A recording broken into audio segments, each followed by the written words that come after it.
Yahtzee with Buddies and Scrabble Go. Then we have our MMO strategy games that it's mainly like Star Trek, like Fleet Command. Then our casual like games, that is like casual, like Tuscany Villa, my 3 game that we've been starting like working with like pretty recently. Wheel of Fortune. And then as mid-core RPGs, we have Marvel Strike Force, WWE, Looney Tunes, and The Walking Dead. Perfect. So I'm going a bit like through the agenda. I'm going to divide this session like mainly in 4 different areas, but please feel free at the end to ask like any questions. I'm going to just like talk about like how do we design our games, how do we see our audience and our games like evolving. So definitely there's going to be a lot of questions around some of our thoughts. I'm just going to go like very high level. So always like feel free to ask any question at the end.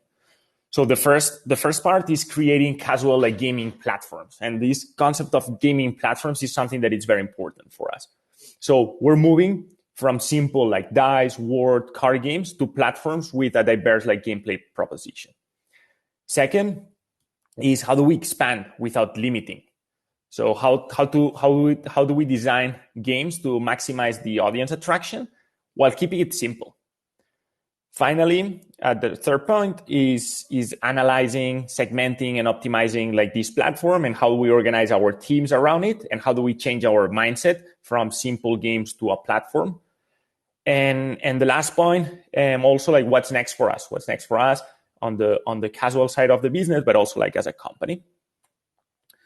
So I wanted to start firstly because like with why I'm talking about this. No, so one of the major like or main mistakes that I see with many studios that we want to work with or that we've worked with or even like ourselves is oversimplifying the definition of a casual user or casual player. So, and I'm gonna talk more about it in the next few slides. So we see that the casual audience is one of the segments that has been evolving more over the last few years, and we see also that it's an audience that once engaged in the game, is extremely demanding in terms of gameplay innovation and pushing ourselves to be extremely like innovative. So to some extent, we see that in terms of the KPIs, in terms of engagement to the game, and regularity of how often do they come to the game. Some of our casual users are more core than some of our core users in some other like more hardcore games that we have on the portfolio. So now let's talk about how we've been evolving on the casual side of the business, our view on the audience. So when analyzing our audiences, we see that the average casual players have been interacting with mobile games for the last 5-7 years. So it's not like 5-7 years ago that it was the first time that they were interacting with a mobile game, and call it like Candy Crush, call it like other like games where they were like very basic, because there was a lot of teaching to do from the industry into how these new users were interacting with their first product. So it's not their first game experience anymore. And when going slightly like deeper into understanding, okay, what else are you playing? We consistently see that they interact with a wide range of genres, like card, match 3, casino, like soft RPGs, etc. So even if they play our casual games, they are like somehow every day like interacting with so many like different like type of experiences. So this led us to really like do a good good like reflection and thinking around and here I like the example of Yahtzee and Scrabble, but this can apply to many other like casual games. Is why are those users there? Are they really there to play the simple like core mechanic of Yahtzee, of a Scrabble, of a match 3, etc., or they are there because they love dice and word games and they are waiting for us to expose them to new like creative like game modes? So this is what we did with Yahtzee and with many other like products. So back in 2015, 16, Yahtzee was a very successful game, mainly on the US, but it was a very like basic PvP asynchronous game. So You were able to join the game, play with your friends, play always the same loop. Then there was like some basics, like stat system and slide progression system, but the core functionality and the core game was always exactly the same. So we said, okay, what are users like really wanting from this product? Is it really like just like this core experience, or they are there just because they love, of course, like Yahtzee, but also like they love dice games? And this is what we did. So for the last 4 years, we've been experimenting a lot into like gameplay and evolving the game from a simple game to a platform of dice games. And here I just included like some of the examples from Survivor. That is 100 people on the same board competing, and there's only can be like one winner at the end. From games that you play as a family or as a group with family feast, family games, Dice World, Victory Rush, like our pachinko game. So a very diverse platform of different games that we've been developing over time, and that we've seen that has been extremely successful for us. So it dramatically reduced our long-term churn. So we've seen that we were able to improve significantly our short-term retention, but also like very long-term retention.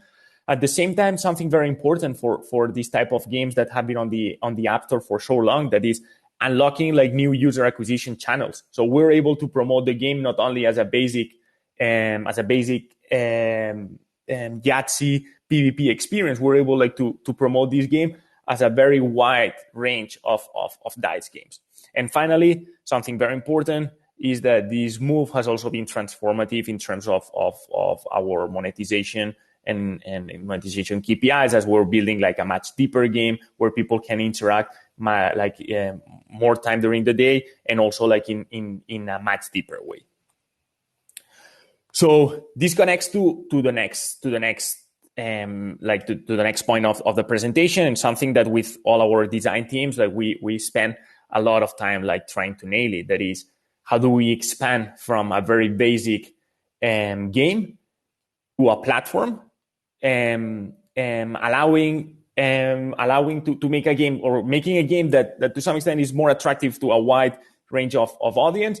But how do we do it without overcomplicating the game? So without like limiting how easy it is for a user to enter into the game and understand what he or she needs to do. No? So this concept of design and operate a game platform requires a totally different approach and setup. So the first one is from a UX and gameplay design. So what we do is we build dynamic UIs that support different user journeys. And I'm going to explain a bit more what do we mean by a diverse user journeys. So we let the user explore, and we make the UI elements learn from it. So if I'm a user that I enjoy a lot and playing soft PvP games with my family, and that I've tried some other PvE events, but it's something that we've seen that it's not like you're not enjoying, or you're not as engaged as some other users, and we adapt the UI of that user based on that. So we've seen over time that, of course, we want to expose users to new type of games, but it's always better to respect the user and make sure that, hey, you like playing with your family.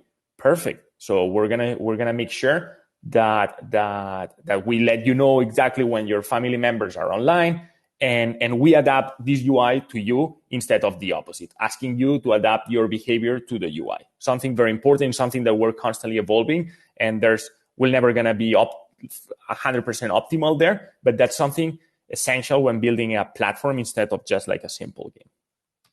Second, platform progression. And this connects to the user journey.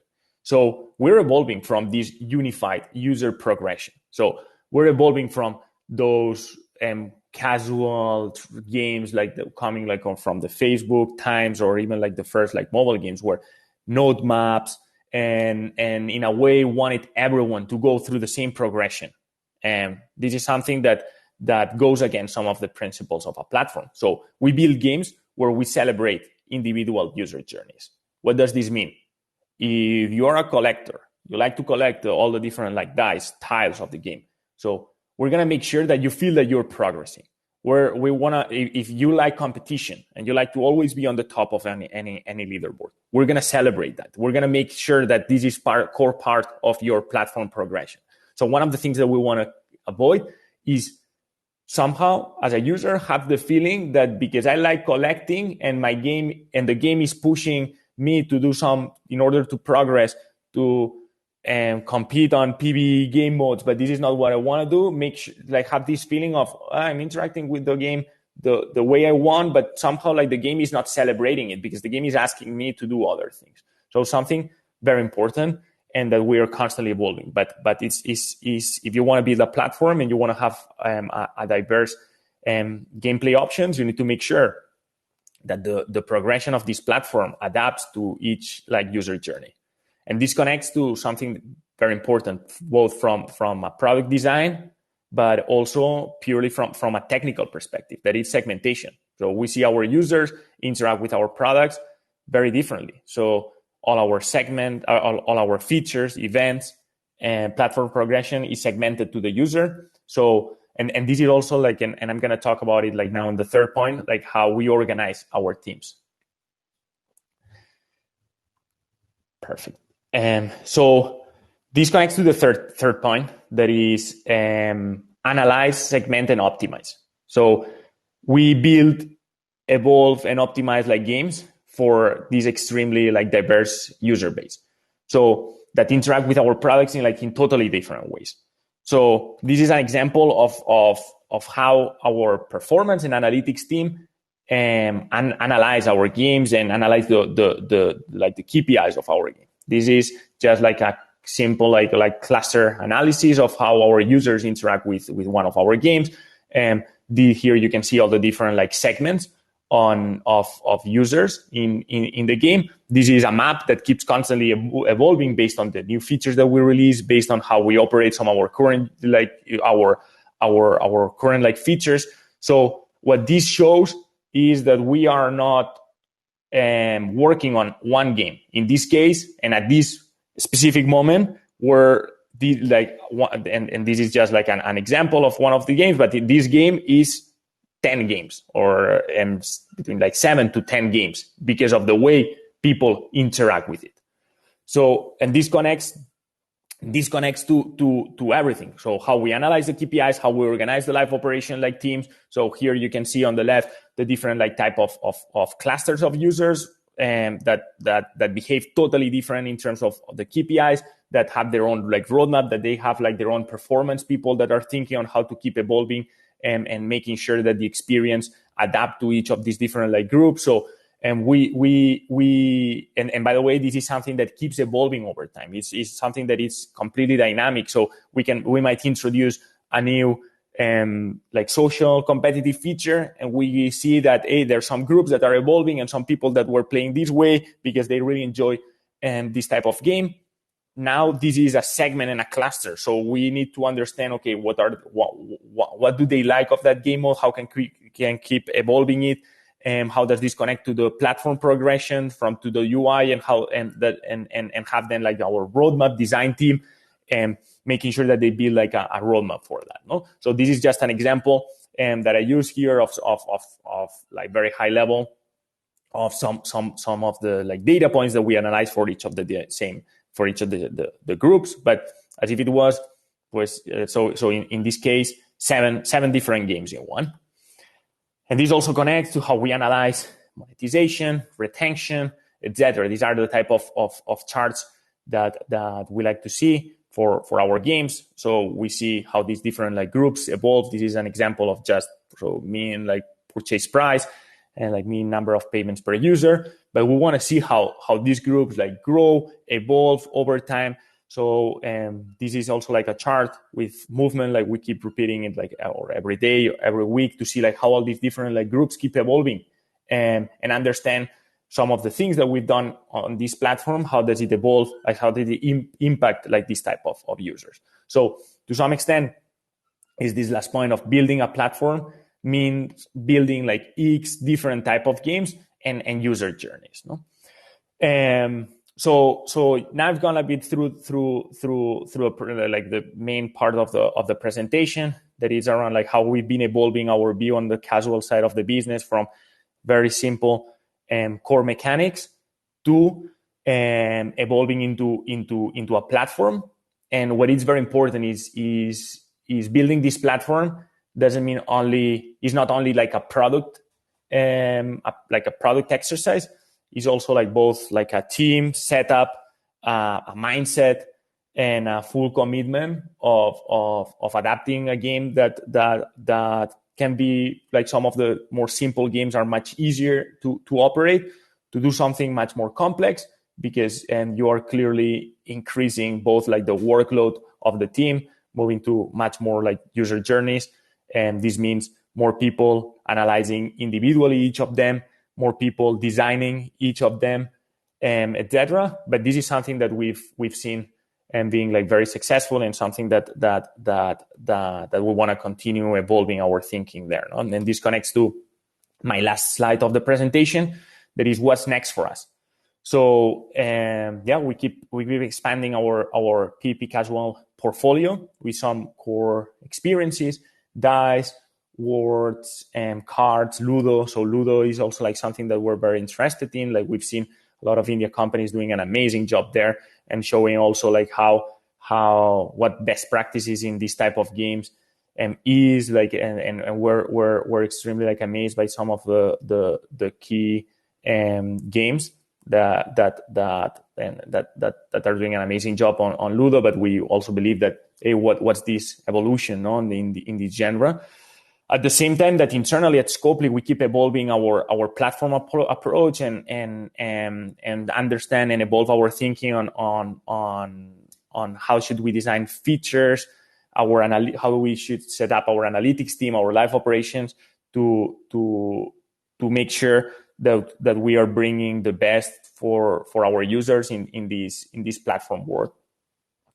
So this is a bit like the high level of what I wanted to chat with you today. So I would be super interested on knowing like what questions do you guys like have, and be able like maybe like to go a bit deeper in some of them.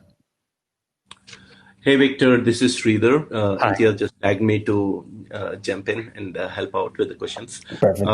And by the way, that was an excellent talk. And thanks again for doing it. I know it's quite early for you. Just to directly go into the questions, there are some really interesting questions, and I'll start off with Vivek.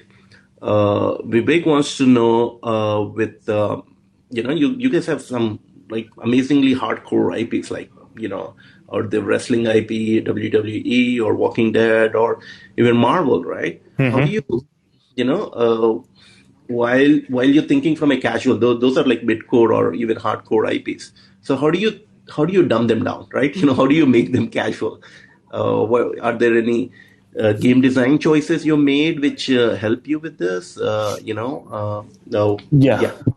Perfect. So those IPs like WWE. By the way, Victor, you can remove your screen share so that way we can just see you.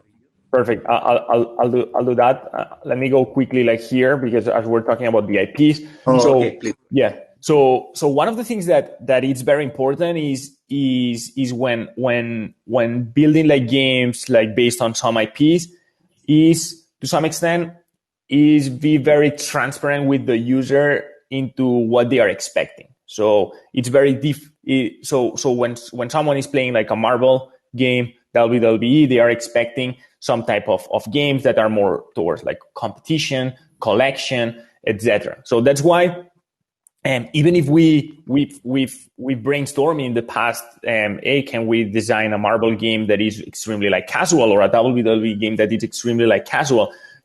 We've seen that it was like better always like to make sure that the user, when downloading the game and started interacting with it, like we're giving them the core experience or what they are expecting, like as like very transparent with them. Like every time that we've tried to move too much from what people are expecting is a bit dangerous. So that's why on the social PvP, like that are like more like card games, like board games, etc. This is where we are able like to open much more the range of type of modes. Like we have like some modes that are more strategy games, more RPG, but all of them under like the umbrella of a word game or a dice game, etc.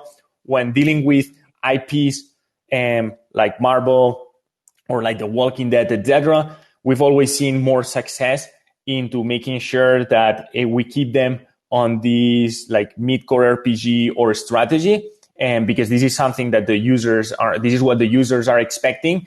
And it's true that one of the things that you're going to see in all of these games is that even if they're mainly based on competition, there's some really good elements of that we can call more like casual in terms of the collection, like mechanics, like the social elements that somehow like we share a lot. So the way people interact in Yahtzee, and there's a lot of best practices that we've applied to some other like more core games of the portfolio. It's from the chat system, from community management, to one-on-one gameplay, communication, etc. Like this is something that we share across the portfolio.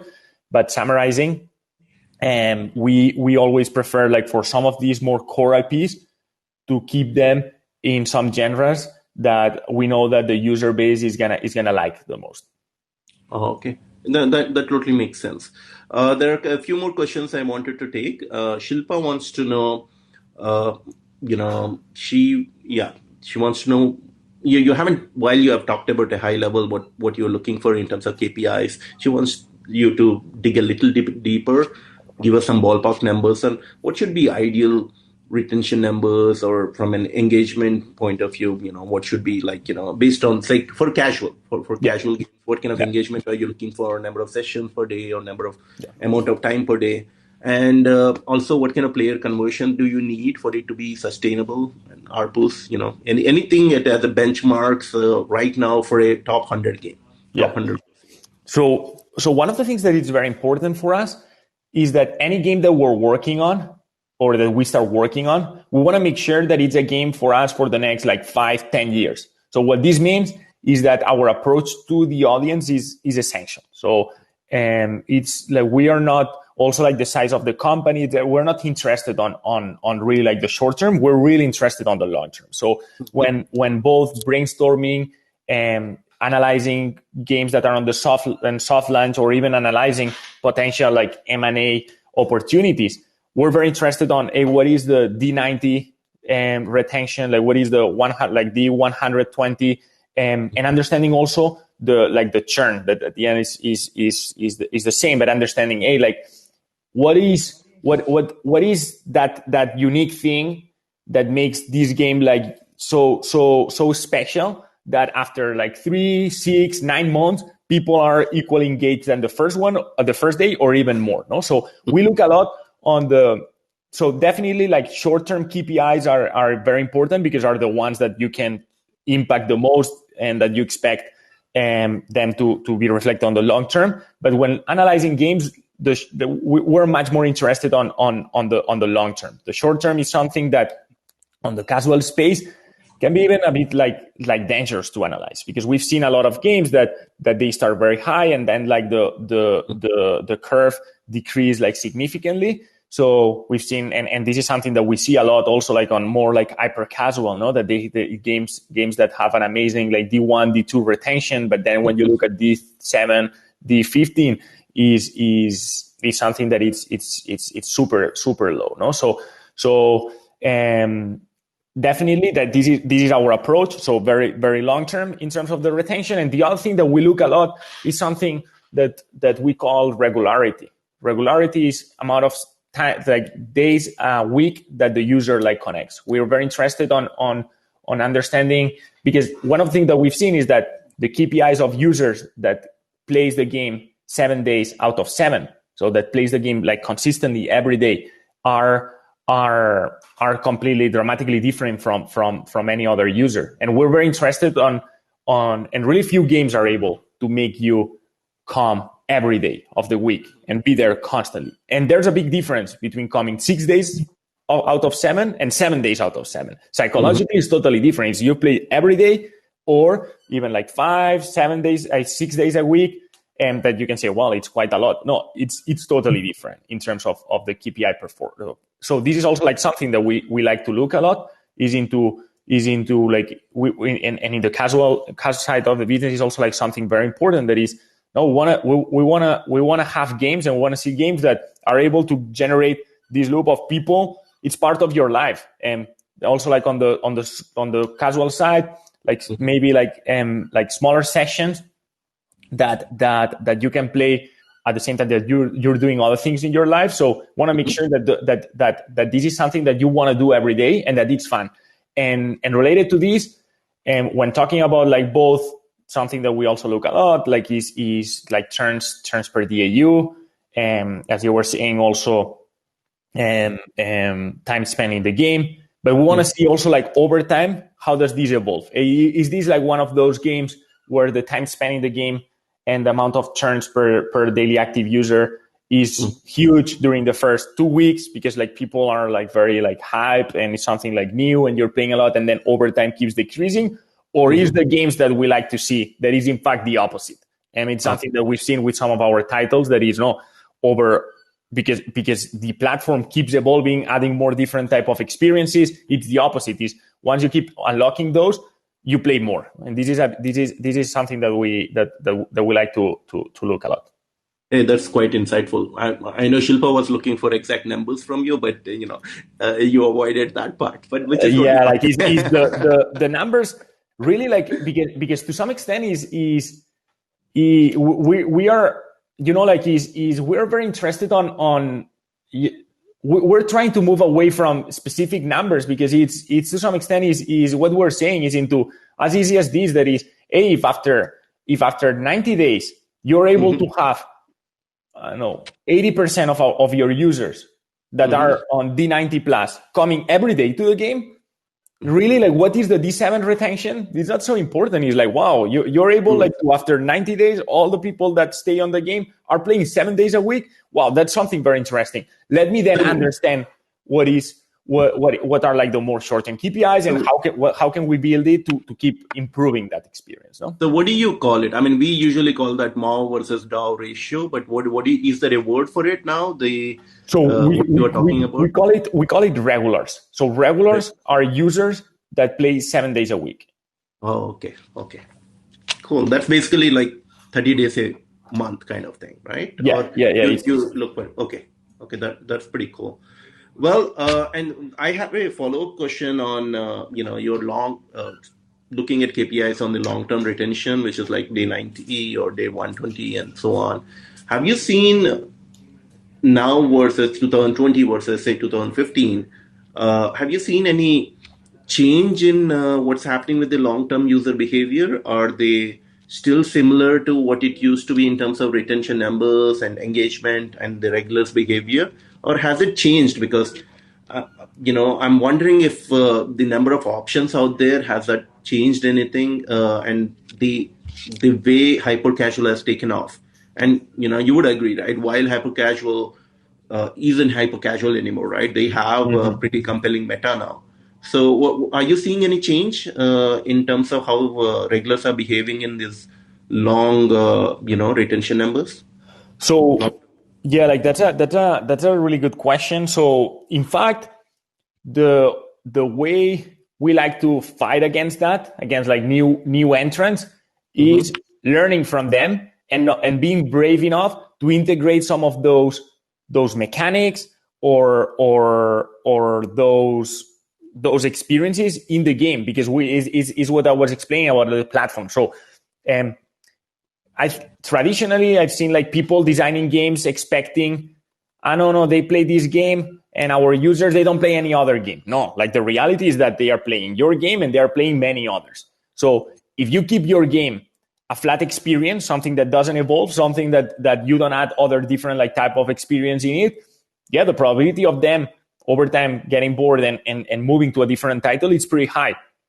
With us, like what we've seen in some of our titles, and this is also like the output of the strategy of moving more to a platform, is that, well, if we see that our users are playing a casual game that is about like, or rolling a dice and being able like to attack each other or things like that, is, hey, and this is the exercise that we do with our design team, is what can we learn from that? And that our users are playing outside. And by the way, we know that they prefer our game because they are constantly coming, or they have been playing out for a year. But the fact that they like our game doesn't mean that they are going to play it forever. So can we adapt some of parts of these game mechanics in our game in order like for them to say, okay, perfect, this Yahtzee or Scrabble is a game that I like, and wow, those guys are bringing like a totally like new experience that I like. No, so summarizing, over the last few years, like we've seen our long-term retention and regularity improving in this type of games. In other games that on our portfolio that maybe we haven't spent like so much time evolving the concept, and that has been like more flat, we've seen how other people were releasing like, or from hyper casual or other like great titles that were released, and that we were unable to evolve the experience fast enough. And that, like over time, like we all know that any game that is released has a lot of gravity. So the game is always going down. And so if you don't evolve it and you don't change your way of thinking, like it's gonna die fast. And wow, gravity is a new word we're gonna incorporate into our vocabulary now. That's so cool. The painful gravity, yeah. Hey, so I'm gonna just take a couple of more questions. I'm gonna pivot. This is a game design question from Sai. He wants to know, when you're introducing new games, new modes, into the game, right? I mean, to increase or to retain or keep your regulars interested. Like for example, in Scrabble Go, you guys did a few of those. What kind of, how do you onboard them into the new mode? What is the process there? What kind of thinking goes into it? Because that's again a new learning curve, right? What kind of decision making goes into it? Yeah. So firstly, every time that we design a mode, one of the exercises that we do with the design and product team is trying to understand, and this is something that it's a bit subjective, but we try to define what are like the emotions that this type of game mode like brings into the equation. So as an example, so if this game mode is more competitive, okay, so we have like different, like we have like a dashboard where we have like all these different like type of turns and the emotions that they bring. So a more competitive one, so it's gonna bring more this feeling of competition, of willing like to win, and more tension to the user because somehow like you want to win. And so if this is the type of game mode that we're introducing, the first thing that we're gonna do is, okay, I show you like this type of clusters, so we know what are the clusters that are looking more for this type of experiences. So through our segmentation tools, we're gonna first like release the feature only to a portion of those users.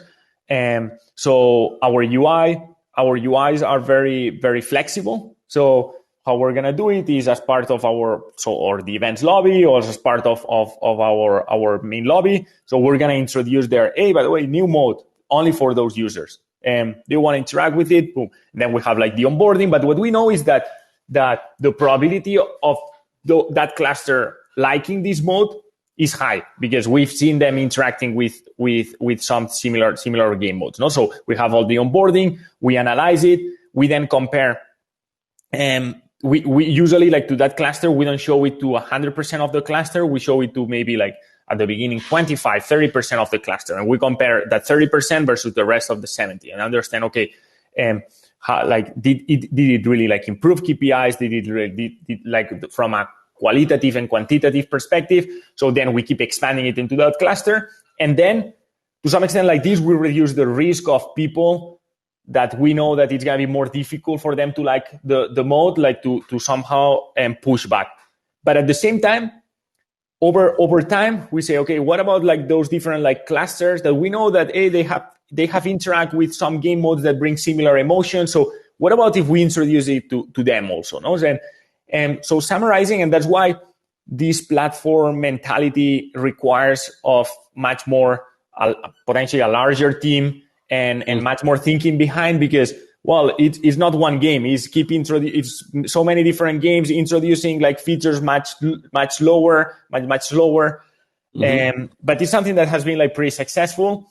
At the same time, that many times like we've released some features thinking that it was gonna be that people are gonna be really liking it, and we see that, oh no, it doesn't. They don't like it anymore. And then what we do is just removing it from the platform, and that's it. Awesome.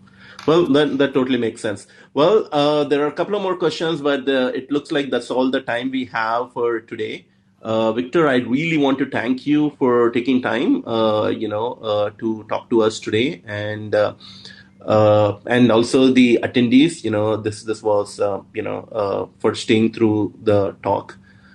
Victor, can you go ahead and press that go backstage button? Perfect. Yeah. Thank you very much. It was a pleasure.